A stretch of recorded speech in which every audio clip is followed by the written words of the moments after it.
Sveicināti! Esam Kukurūzas labirintā, kas atrodas Ventspils novadā Pasiekstē. Šodienas esam atvērti.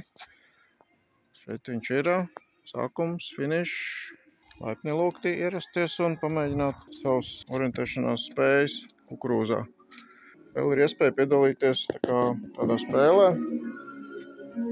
Šeit ir tāda aptuvena karte, kurā te nav norādīti tie kontrolpunkti, bet Kukurūzas labirintā jāatrod ir tie kontrolpunkti, un tad katrā kontrolpunktā ir zīmodziņš. Tad tur attiecīgi uzspiež to zīmogu, un tas ir izpildīts. Visi 3 zīmodziņas, kad savāc, tad ir uzdevums izpildīts. Tad apakšā uzrakst savu tālruņa numuru un piedalās izlozē, kas notiks pašās noslēgumā.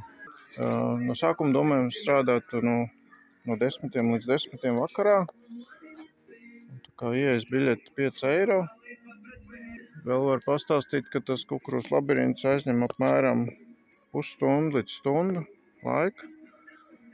Ja nenomaldās, tad kopējais garums ir 1700 metri. Esam atvērti, laipni lūgti ierasties un padarboties pastaigā.